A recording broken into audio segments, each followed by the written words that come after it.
As we reported earlier, German Chancellor Angela Merkel announced a deal to form a new coalition government.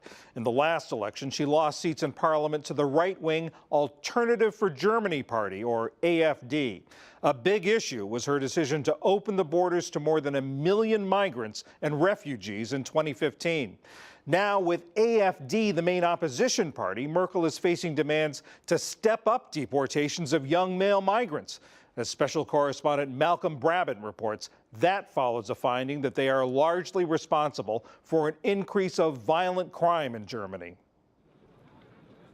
A brutal murder in Kandel, southern Germany, has placed the country's open-door immigration policy under intense scrutiny. These marchers demanded protection and security for women and children after a 15-year-old local girl, Mia Valentine, was stabbed to death by a young Afghan asylum seeker.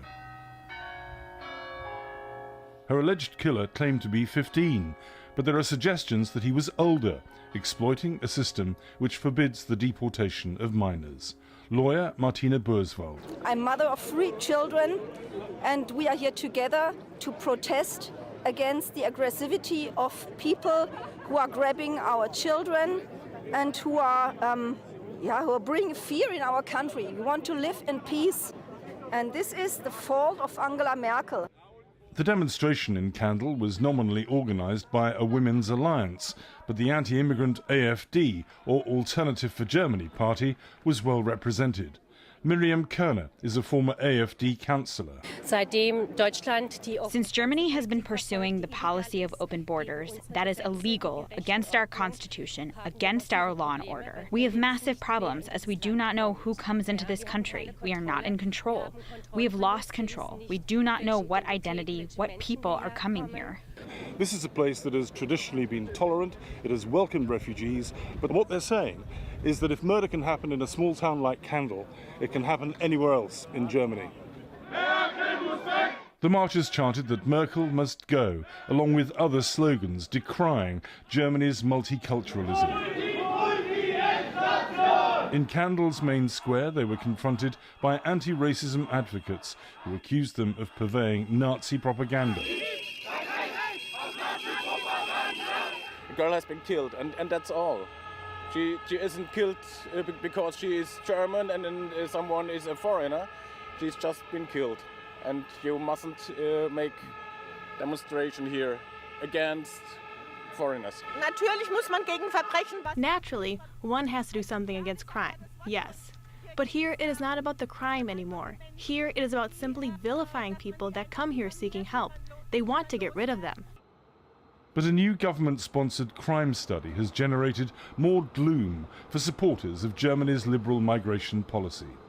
It was conducted in Lower Saxony, the country's 4th largest state, where violent crime rose by 10% between 2014 and 16.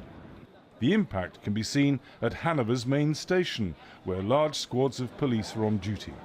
Rising crime has been added to the burden of anti-terrorist duties.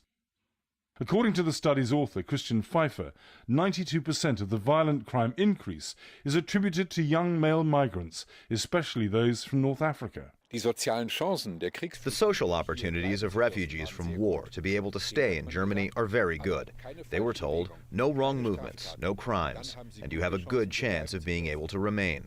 But the North Africans arrive here and discover that they all have to go home again and are not wanted here.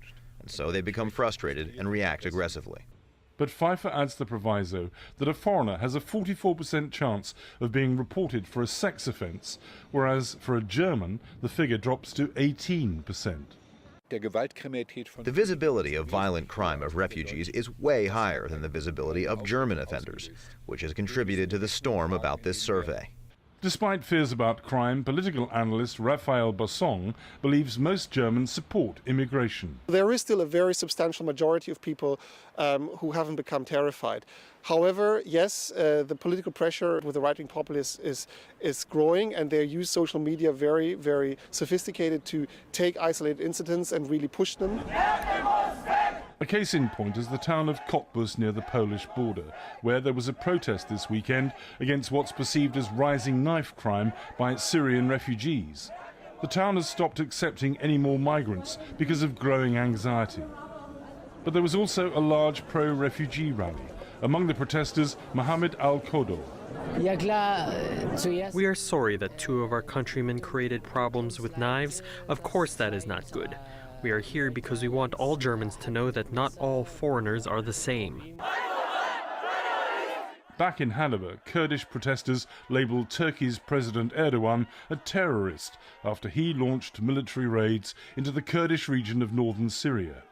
The importation of Middle Eastern conflicts into Germany is another strain on police resources as they try to prevent citizens with rival ethnicities from harming each other. Rainer Wendt heads the union representing Germany's police officers. He fears that levels of migrant-related crime are only going to get worse. We hope that this is enough pressure within the ruling parties to come to a change of politics, which means protect the borders better than they have, and prevent illegal migration into the country, and indeed start a national offensive to deport more people who simply have no right to be here. And there, the delinquents need to be the first ones that are sent home. The changing climate in Germany dismays Syrian refugee Bashar Hassoun, who runs a Berlin cafe that aims to act as a bridge between peoples. I am ashamed if I hear something on the news when a refugee has abused or done something bad somewhere in Germany or Europe. So honestly, I don't want to hear the news anymore, no matter what happens. The refugees have done this and that and that. I have been hunting for an apartment for 3 years, but I get no response because I come from Syria. The people are afraid of me, and I have done nothing bad. Voter dissatisfaction over immigration is the main reason why Angela Merkel's authority was punctured by the right-wing Alternative for Germany. More than 4 months after the election, Merkel has finally agreed a coalition with the Social Democrats, who are liberal on immigration. Dusan Tekel advised Merkel on migration during the coalition talks. Tekel is a Yazidi, the Iraqi minority subjected to genocide by the so-called Islamic State. Violence is very much a taboo subject to talk about, especially when related to migration. But we have to be open and honest about it, and we need to talk about the connection that naturally exists. At the Berlin State Assembly, the Alternative for Germany relishes being the country's main opposition. Latest polls suggest it's gaining popularity at Merkel's expense. Regional leader George Pazderski says crime is a contributory factor. She dealt very poorly with this whole problem, and what I really think is that she's not listening to the people. I think you can only cure the crime rate if you are closing your borders, just to find out who is in Germany, and then also to be very strict as far as crimes are concerned. Germany may have a new coalition, but as the demonstrations in Kandel and Cottbus clearly illustrated, the country is deeply divided. For the PBS NewsHour, I'm Malcolm Brabant in Germany.